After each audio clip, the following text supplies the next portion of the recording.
I said I am appealing to all the members of the parliament to consider my candidature.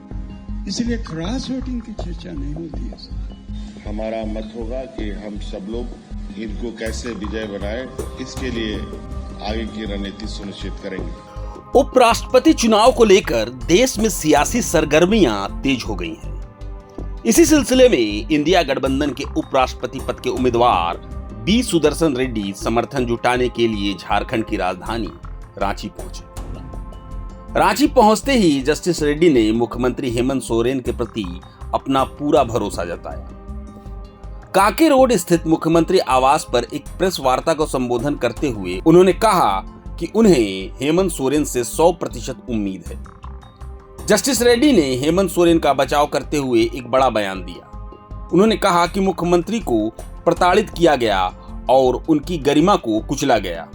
उन्होंने आरोप लगाया कि मुख्यमंत्री पर धन शोधन के आरोप लगाने वाले संवैधानिक पदाधिकारी ही उनकी गरिमा के उल्लंघन में शामिल हैं। इस दौरान उन्होंने दिसोम गुरु शिबू सोरेन के प्रति भी अपना सम्मान व्यक्त किया। इस मौके पर मुख्यमंत्री हेमंत सोरेन ने जस्टिस रेड्डी का स्वागत किया और उनकी जीत का भरोसा दिलाया। हेमंत सोरेन ने कहा, उपराष्ट्रपति का चुनाव होना है और इंडिया गठबंधन पूरी तरह से तैयार है। हम जस्टिस बी सुदर्शन का झारखंड में स्वागत करते हैं। हम सब मिलकर चुनाव में उनकी जीत सुनिश्चित करेंगे।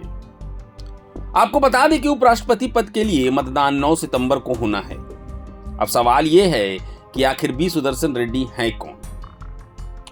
B Sudarshan Reddy Supreme Court के एक सेवानिवृत्त न्यायाधीश हैं, जिनके पास 16 वर्षों से अधिक न्यायिक अनुभव है।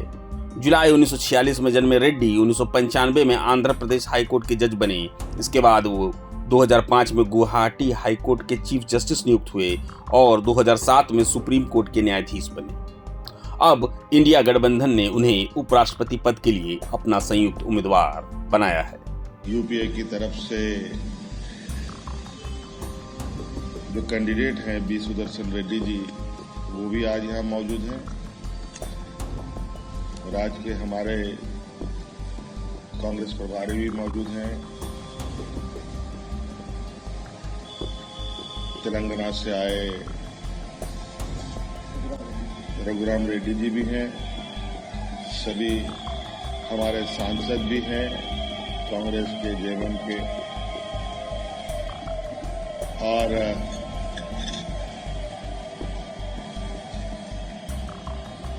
इस चुनाव को कैसे और प्रभावी बनाया जाए, ये हम सब लोगों की सोच है। और इसको लेकर हम लोग आज यहां एकत्रित हुए हैं। और हर चुनाव, राष्ट्रपति उपराष्ट्रपति के चुनाव को आप लोगों ने कवर किया होगा, तो आप लोगों ने देखा होगा कि इस चुनाव की तैयारी भी पूरे उत्साह उमंग के साथ होती है। और इसको लेकर इस बार के उपराष्ट्रपति चुनाव में भी हम लोगों की तरफ से जो प्रत्याशी बैठे हैं वो आपके समक्ष भी हैं। और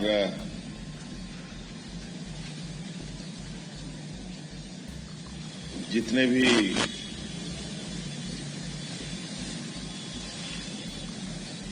मतदाता हैं इसके लिए, उनसे सभी से संपर्क भी संपर्क कर रहे हैं। और दल के साथ भी इनका संपर्क चल रहा है।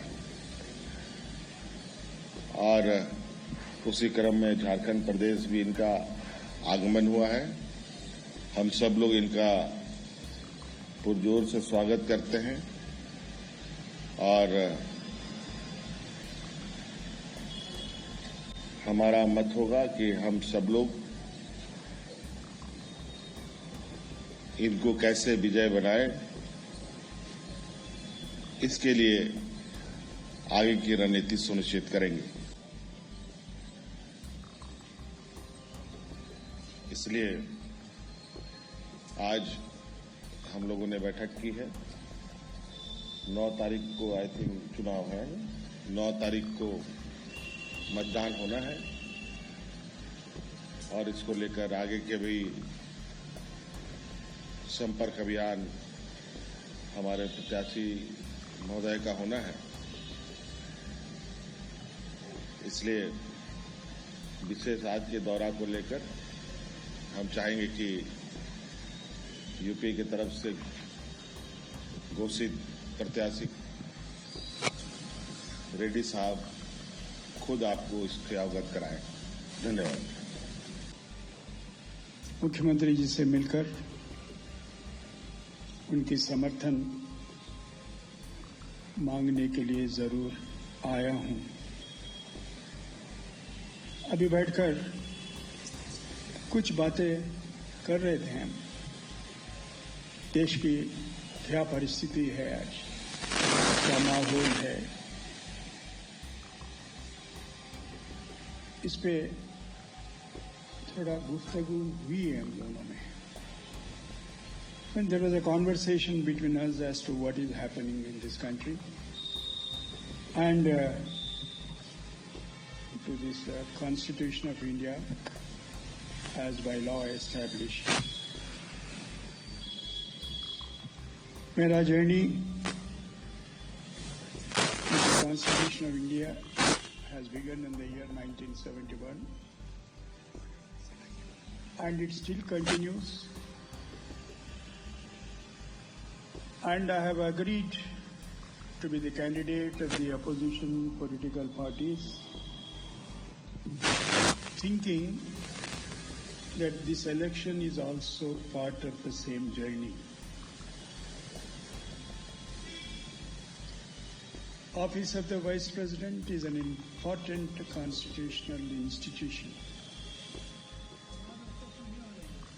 जी अभी बराबर है कि नहीं? हिंदी में तो थोड़ा बहुत बोलता हूं। हाँ, हिंदी में तो थोड़ा बहुत बोलता हूं, लेकिन हाँ मिक्स्ड बोल रहा हूं सर, इसलिए कभी हिंदी में कभी इंग्लिश में। बहुत कुछ सीखे हैं लाइफ में, मगर हिंदी में भाषण देने का अभी अब तक नहीं हो पाया, लेकिन कोशिश तो कर ही आप लोग जाते हैं, थोड़ा बहुत तो बात कर ही लेते हैं। और आपके कुछ सवाल है तो समझ सकते हैं। ऐसा नहीं है कि ये नहीं मैं बोलूंगा कि मैं तो आप हिंदी में कुछ पूछ रहे हैं मैं नहीं समझा, ऐसा नहीं होगा सर। अभी मैं दो शब्द तो बोलिए ना सर, अपनी बात करें अगर आपकी इजाजत हो तो, क्योंकि अभी आपके भाई साहब मैं कुछ बोलने से पहले ही सवाल पूछना शुरू कर दिए, इसलिए मैं रुका।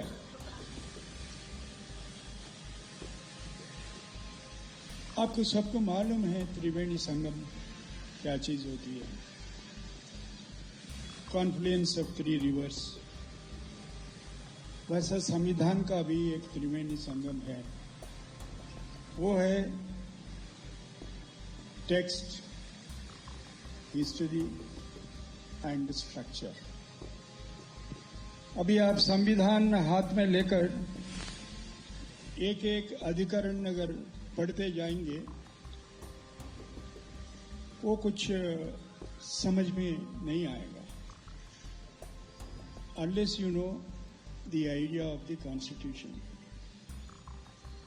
and the importance of the principles enshrined in the preamble of the Constitution of India, which speaks about equality, justice, social, economic, political. ये इस क्रम में है वो। पहले social justice, economic justice, then political justice. सबसे बड़ी मेरे लिए 2 इंपॉर्टेंट वैल्यूज हैं उसमें। एक है फ्रेटर्निटी, आम भाषा में अपन जिसको भाईचारा कहते हैं। दूसरी बात डिग्निटी ऑफ इंडिविजुअल।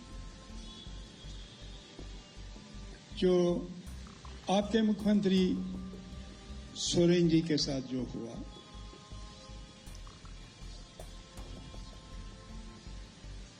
वो आप सब जानते हैं।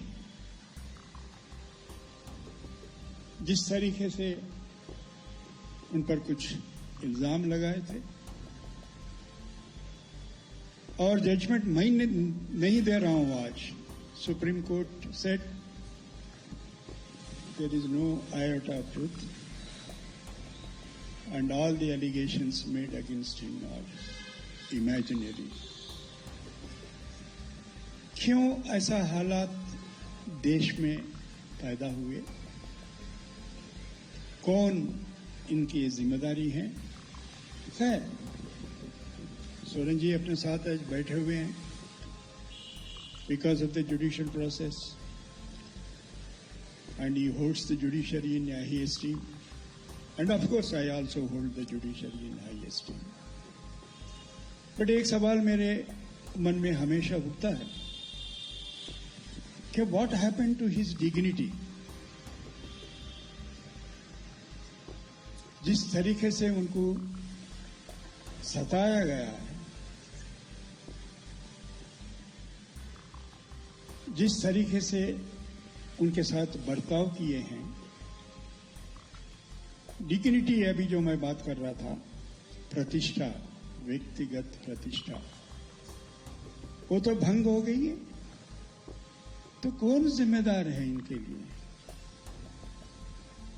All those constitutional functionaries who are involved in this process are responsible for violating the individual dignity of Shri Hemant Soren as guaranteed by the Constitution of India. So in his arrest, I see the violation of provisions of the Constitution. मैं इसीलिए त्रिवेणी संगम के बारे में बात कर रहा था, confidence के बारे में। कॉन्स्टिट्यूशनल हिस्ट्री मालूम होना चाहिए, टेक्स्ट मालूम होना चाहिए, उसका स्ट्रक्चर भी मालूम होना चाहिए। Elected representatives are repositories of people's faith and trust. So what should happen to the faith and trust that was reposed in Mr. Hemant Soren and his cabinet colleagues when he was incarcerated for no valid reasons? ये अहम सवाल का जवाब अपन मांगते ही रहना। आप उन सांसदों को भी क्रॉस वोटिंग करने के लिए कहेंगे जो एनडीए के ये तरफ है? क्रॉस वोटिंग क्या होती है सर? नहीं सर, ये क्रॉस वोटिंग क्या? सर मैं जवाब दूंगा, प्लीज मेरे पे छोड़ दीजिए। जब आपकी मदद की जरूरत है मैं जरूर मांगूंगा। सर ये क्या एंटी डिफेक्शन लॉ पे चर्चा हो रही? क्या आपको दो चीज तो मालूम है, व्हिप इसमें इश्यू नहीं होता। Why the Constitution has contemplated such a situation and a secret ballot? इसलिए ये क्रॉस वोटिंग की बात क्या हो रही है sir? I said I am appealing to all the members of the parliament to consider my candidate. इसलिए cross voting की चर्चा नहीं होती है सर। सर सबसे बात करने की कोशिश करूंगा और भारतीय जनता पार्टी के टॉप ब्रास लीडरशिप अगर मुझे मिलने की अनुमति देते हैं, मैं उनके पास भी जाऊंगा। जी जी जी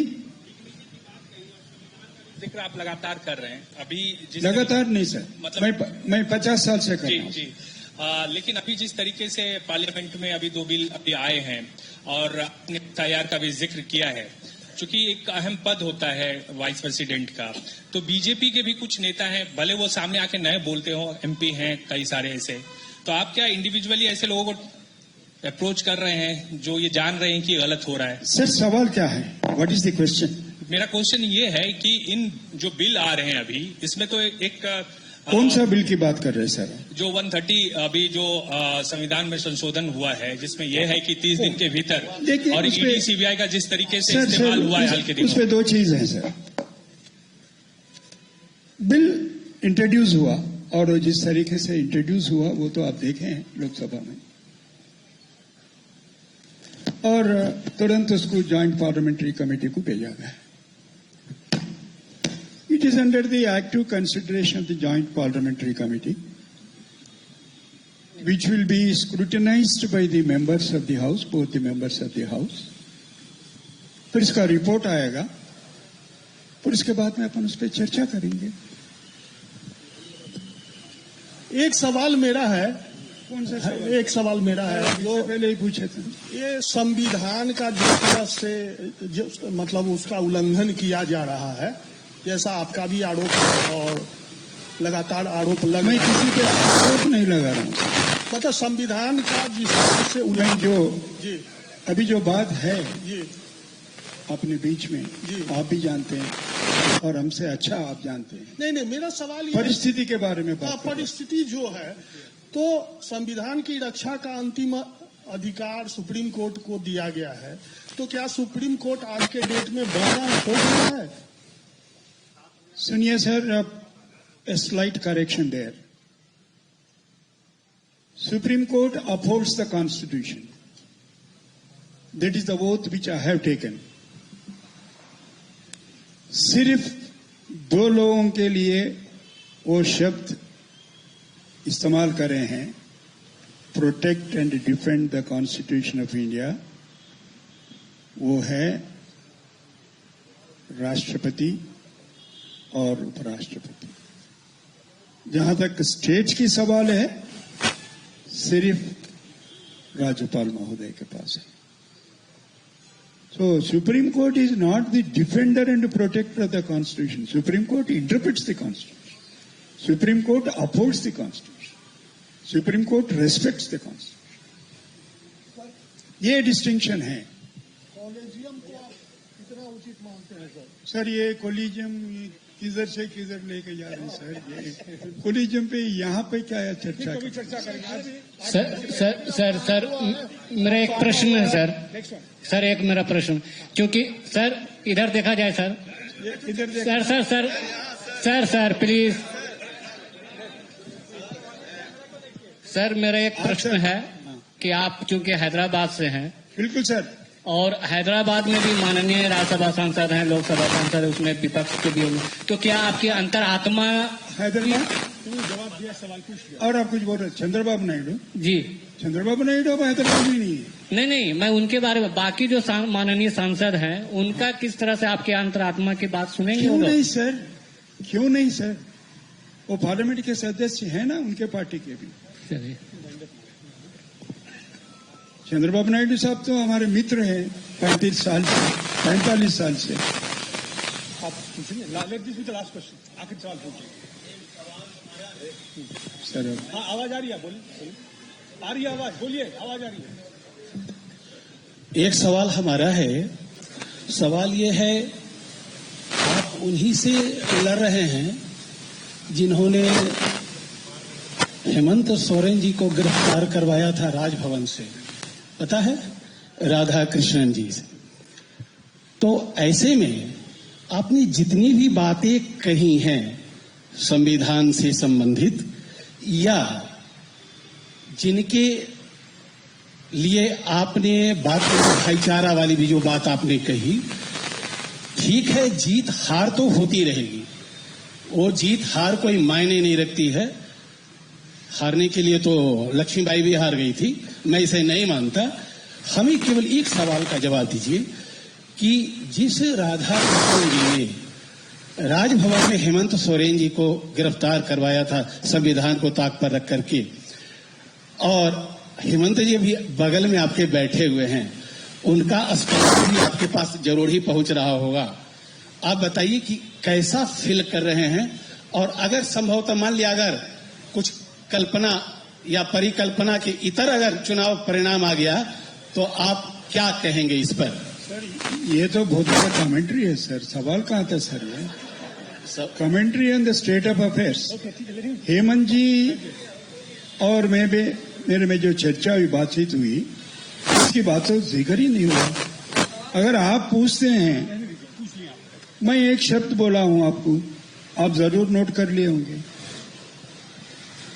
इसके जो भी जिम्मेदार हैं, including the high constitutional functionaries, have to take the responsibility for infringing the dignity of Shri Hemant Soren, conferred on him like any other citizen of India by the Constitution of India. Sir मैं कोई व्यक्ति के बारे में मैं टिप्पणी नहीं करूंगा, and more particularly about the rival candidate, because I want this election to be one of the most decent and fair election ever witnessed by India in recent years. प्रभातखबर.com, विश्वास वही, रफ्तार नहीं।